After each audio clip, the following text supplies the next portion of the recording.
Hello एनिम lovers, कैसे हो? I hope कि तुम सब अच्छे ही हो। तो डीमन गॉड के पिछले एपिसोड में हमने ये देखा था कि गॉड लॉर्ड इवान को शाओ सिंग लू की रक्षा करने के लिए कहते हैं और उसके बाद शाओ सिंग लू और लॉर्ड इवान एक दूसरे के सामने खड़े हो जाते हैं। तो अब आगे शाओ सिंग लू कहता है कि सच में क्या आप ही गॉड हाउतियान हैं? लेकिन मन में वो ये सोच रहा होता है कि आखिर ये गॉड हाउतियान है तो मुझे इनके मैजिकल पावर का फ्लक्चुएशन क्यों नहीं महसूस हो रहा है? तो गॉड हाउतियान कहते हैं हाँ मैं ही हूँ। फिर शाओ सिंग लू मन में ये सोचने लगता है कि हाँ मुझे याद है कि मैंने इन्हें अपने सपने में देखा था। और उसके बाद गॉड हाउतियान कहते हैं कि चलो हम दोनों मिलके काम करते हैं और एक नई दुनिया बनाते हैं। लेकिन गॉड की बात सुनने के बाद शाओ सिंग लू सोच में पड़ जाता है और फिर लॉर्ड इवान कहते हैं कि अब तुम्हें पता चल गया है कि आखिर ये कौन है, तो चलो इनके सामने झुको और अपना सर झुकाओ। तो शाओ सिंग लू कहता है कि नहीं, मैं नहीं झुकने वाला। तो शाओ सिंग लू की बात सुन के लॉर्ड इवान मन में सोचते हैं कि ये तो बिल्कुल क्यूतियान की तरह ही है। लेकिन फिर गॉड हाउतियान कहते हैं कि चलो कोई बात नहीं, छोड़ो इन सब फॉर्मेलिटीज को। मैं इस इंसानी दुनिया में तुमसे मिलने के लिए आया था क्योंकि काफी टाइम से मैं तुमको ऊपर से देख रहा था और तुमने मुझे अपने एक्सीलेंट परफॉर्मेंस से इम्प्रेस किया है। तो इसीलिए मैं चाहता हूँ कि क्या तुम हमारे परमानेंट शिवू बनना चाहते हो? तो शाओ सिंग लू कहता है कि क्या तुम ये चाहते हो कि मैं तुम्हारे लिए काम करूँ? तो दिखाओ कि आखिर तुम मेरे लिए कितने ज्यादा सिंसियर हो। क्या तुम मेरे लिए कुछ लेके आए हो? तो गॉड कहते हैं कि मैं जल्दी जल्दी में तुम्हारे लिए कुछ भी लाना भूल गया। तो फिर शाओ सिंग लू कहता है ठीक है फिर तो मैं जा रहा हूँ। तो गॉड कहते हैं नहीं नहीं रुको, तुम जो कहोगे मैं तुम्हें वो दूंगा। तो शाओ सिंग लू कहता है कि मुझे एक बॉडी चाहिए जो कि इमोर्टल हीरोज की तरह स्ट्रॉन्ग हो। तो गॉड अपने सर पे हाथ रखते हुए कहते हैं कि प्लम हाउस बहुत ही अलग ही जगह पे है और मुझे नहीं लगता कि वहाँ पे बहुत ज्यादा बॉडीज होंगी या फिर हमारे स्टॉक में कोई भी हीरो की बॉडी होगी। लेकिन तुम्हें इतनी ही जरूरत है किसी बॉडी की तो मैं अपने डिवाइन एयरक्राफ्ट डिपार्टमेंट में जाके चेक करूंगा और तुम्हें जल्दी से जल्दी बताऊंगा। लेकिन एक इमोर्टल बॉडी को पूरी तरह से बनाने में 100 साल का वक्त लगता है तो तुम्हें उतना रुकना पड़ेगा। तो शाओ सिंग लू कहता है कि नहीं मैं इतना नहीं रुक सकता। तो गॉड कहते हैं तो क्या तुम्हें कोई और चीज चाहिए? तो शाओ सिंग लू कहता है हाँ, इस आदमी को मेरे से दूर रखो, मुझे इसकी प्रोटेक्शन की कोई भी जरूरत नहीं है और मुझे इसके साथ कनेक्ट भी नहीं होना है। तो गॉड कहते हैं कि तुम चिंता मत करो, मेरा प्लान इसको मार देने का है अगर ये तुम्हारे साथ कुछ भी करता है तो। और अगर तुम्हें ये तुम्हारे साथ में नहीं चाहिए तो ये लो इमोर्टल समनिंग पेपर, इसके जरिए तुम कभी भी लॉर्ड इवान को अपने पास बुला सकते हो जब तुम खतरे में होगे। तो शाओ सिंग लू उस चीज को लेते हुए कहता है ठीक है, तो अब मैं एक ऐसा कल्टीवेटर हूँ जो कि दूसरों को समन कर सकता है। लेकिन शाओ सिंग लू की बातें सुन के लॉर्ड इवान मन में ही गुस्से हो रहे होते हैं और कह रहे होते हैं कि मेरा मन कर रहा है कि मैं तो इसे अभी ही मार दूं। और उसके बाद शाओ सिंग लू उस यूनिवर्स पर्ल में उस चीज को रख लेता है और फिर लॉर्ड इवान से कहता है कि मेरे पालतू जानवर मुझे कुछ वेपन्स दो। तो लॉर्ड इवान शाओ सिंग लू की बात सुन के गुस्सा हो जाते हैं और फिर वापस से शाओ सिंग लू कहता है कि जितने ज्यादा मेरे पास हथियार होंगे मैं उतना ज्यादा ताकतवर और उतना ज्यादा सेफ रहूंगा और तुम ये भी मत भूलो कि अगर मैं मर गया तो तुम भी मारे जाओगे। तो लॉर्ड इवान कहते हैं कि मुझे लगता है कि तुम शायद मैजिकल वेपन्स को अच्छे से इस्तेमाल नहीं कर सकते लेकिन वो तुम्हारी जान बचा सकते हैं। लेकिन अगर तुमने इन चीजों को अच्छे से इस्तेमाल नहीं किया तो ये तुम्हारी जिंदगी को नुकसान पहुंचाएंगे। तो इसीलिए सबसे पहले तुम्हें इसके बारे में सीखना चाहिए। और ये रहा मेरा यूनिवर्स पर्ल जिसके अंदर 5 सबसे अच्छे मैजिकल वेपन्स हैं और अगर तुम 10 मूव्स में इसको मेरे से छीनने में कामयाब हो गए तो मैं तुम्हें ये एक गिफ्ट के तौर पे दे दूंगा। तो शाओ सिंग लू कहता है कि सोच लो तुमने क्या कहा है, अभी तुम अपने वादे से मुकरना मत। और उसके बाद लॉर्ड इवान शाओ सिंग लू को देख के चौंक जाते हैं क्योंकि वो अचानक से मिस्टी टायर के लेवल 1 पे पहुंच जाता है। तो वो कहते हैं कि जरूर ये सूट इसकी हेल्प कर रहा है, ये तो अभी मोटर लेवल के टायर 4 पे था लेकिन अचानक से इसका लेवल बढ़ कैसे गया। और फिर गॉड शाओ सिंग लू को देख के समझ जाते हैं कि क्यूतियान के शेडो ने क्यूतियान का कुछ सोल फ्लक्चुएशन उसके अंदर डाल दिया है जिसकी वजह से उसकी पावर बढ़ गई है। और फिर लॉर्ड इवान कहते हैं कि ठीक है जैसा मैंने कहा था मैं वैसा ही करूंगा। फिर शाओ सिंग लू बड़ी ही तेजी से उनके पास से गुजरता है और कहता है कि अगर मैं इस फाइट में स्पिरिट वेपन्स का इस्तेमाल करूँ तो आपको बुरा तो नहीं लगेगा? तो लॉर्ड इवान कहते हैं नहीं। और फिर गॉड लॉर्ड इवान से कहते हैं कि इवान तुम इसके साथ नरमी से पेश आना क्योंकि तुमको तो पता ही है कि अगर ये मारा गया तो तुम्हारे साथ क्या होगा। तो लॉर्ड इवान कहते हैं हाँ मुझे पता है, लेकिन वो मन में ये सोचते हैं कि अगर मैं इसे मार नहीं सकता लेकिन मैं इसे पीट तो जरूर सकता हूँ। और उसके बाद शाओ सिंग लू अपने रोड को उठा लेता है और कहता है कि तुम जरूर हार जाओगे, मैं तुम्हें 10 मूव्स में नहीं बल्कि एक ही मूव में डाउन कर दूंगा। तो लॉर्ड इवान कहते हैं ठीक है देखते हैं आखिर कौन ऐसा करता है, अगर तुम ऐसा कर दिए तो ये तुम्हारा होगा। और उसके बाद शाओ सिंग लू आगे बढ़ता है और अपने रोड के पावर को एक्टिवेट करता है। लेकिन लॉर्ड इवान ये देख के हैरान हो जाते हैं कि ये तो उसी रोड को इस्तेमाल कर रहा है और ये देख के उनकी फट जाती है और वो फिर शाओ सिंग लू को अपना यूनिवर्स पर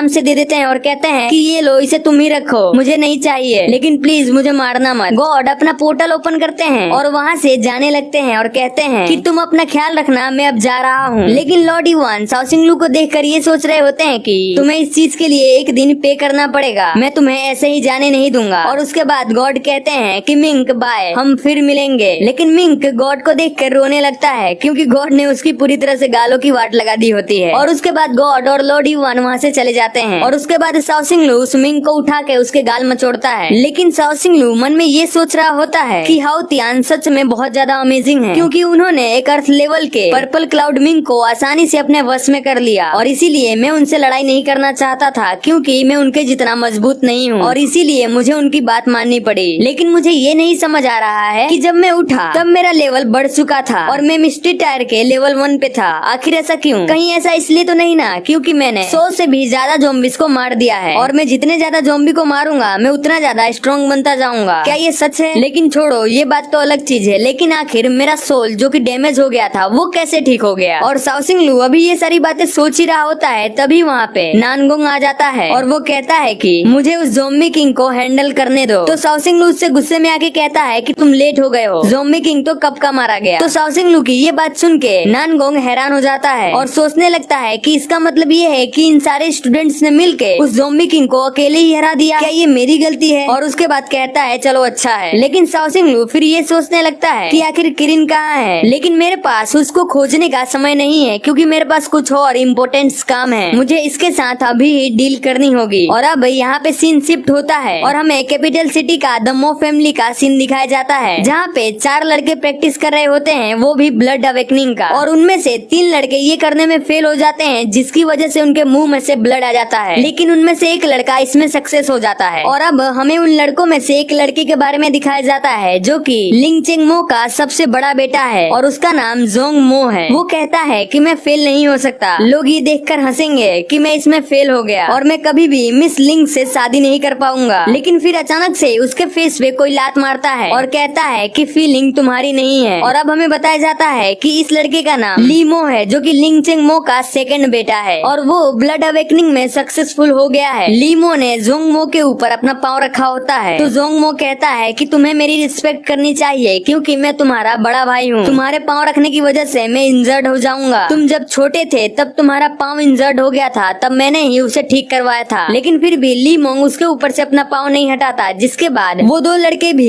ली मो को मारने के लिए आगे बढ़ते हैं, जिसमें से इस लड़के का नाम होता है मिंग मो जो कि लिंग चिंग मो का तीसरा बेटा है और लिंग चिंग मो के चौथे बेटे का नाम होता है ली मो। यार ये दोनों का नाम सेम ही है, ली मो। लेकिन वो तीनों मिलके भी ली मो का सामना नहीं कर पाते और ली मो वो तीनों को सुला देता है, यानी कि बेहोश कर देता है मार के। और फिर वहाँ पे एक आदमी आता है और झुक के कहता है कि कांग्रेचुलेशन मिस्टर मो, आप इसमें सक्सेसफुल हो गए हो और इसीलिए हम इस चीज का सेलिब्रेशन करेंगे। तो मो कहता है ठीक है, लेकिन वो मन में ये सोच रहा होता है कि अब मैंने ब्लड अवेकनिंग पार कर ली है और उस बूढ़े आदमी का क्या, वो तो कुछ भी करता रहेगा। और फिर वो वहाँ से जाने लगता है और कहता है कि मैं ब्रांच के लूजिया विलेज में जा रहा हूँ फाइनल एग्जाम को अटेम्प्ट करने। लेकिन वो मन में ये सोच रहा होता है कि मैं वहाँ पे जाऊंगा और वहाँ पे जाके सबको हरा के फी को इम्प्रेस करके उसका दिल जीत लूंगा। और इसी के साथ हमारा सीन वापस से कहीं और शिफ्ट होता है और ये जगह स्नोलैंड है जो कि ब्लू डीमन का क्षेत्र है। इस गुफा में एक आदमी आता है और सिंहासन पे बैठे हुए आदमी से कहता है कि लॉर्ड मैं वापस आ गया। और फिर लॉर्ड कहता है कि लियो तुमने ये सुना ही होगा कि तीनों ही दुनियाओं के बीच में शांति का एक एग्रीमेंट साइन हुआ है और इसी वजह से डीमन लॉर्ड इंसानी दुनिया में आसानी से आ जा सकते हैं। और ताओइस्ट मास्टर के स्कूल ने भी डीमन क्लैन के बच्चे को वहाँ पे शिक्षा देने की कोशिश की है और इसी बात का हमें फायदा उठाना है। इसीलिए मैं तुम्हें आदेश देता हूँ कि तुम ताओइस्ट मास्टर के स्कूल में जाओ और क्यूतियान के ई बोर्न सोल के होस्ट को खत्म कर दो। और अब हमें यहाँ पे बताया जाता है कि ये ब्लू वुल्फ डीमंस का लॉर्ड है जिसका नाम यूजेन जेन है और ये जो दूसरा डीमन है इसका नाम लियो है जो कि वुल्फ जर्नल है। और वो कहता है कि ठीक है, लेकिन यूजेन मन में गुस्से के साथ ये सोच रहा होता है कि क्यूतियान ने उसे बहुत ही ज्यादा मारा है और क्वीन ने भी उसे बहुत ज्यादा हर्ट किया है, सिर्फ फिजिकली ही नहीं बल्कि मेंटली भी। और आप लोग देख ही सकते हो कि क्वीन ने उसे कहाँ पे मारा है, देख लो। और उसके बाद जर्नल लियो कहता है कि लॉर्ड क्या आपको वापस से दर्द हो रहा है? तो लॉर्ड कहता है हाँ, जब भी मैं इसके बारे में सोचता हूँ तो मुझे अंदर से दर्द होता है, लेकिन तुम अभी यहाँ से जाओ और जो मैंने कहा है वो करके आओ। तो वो जर्नल हाँ कहने के बाद वहाँ से बड़ी तेजी से निकल जाता है। और इसी के साथ हमारी इस एपिसोड एपिसोड का दिन यहीं पे होता है। अगर आपको वीडियो अच्छी लगी हो तो लाइक करना ना भूलें।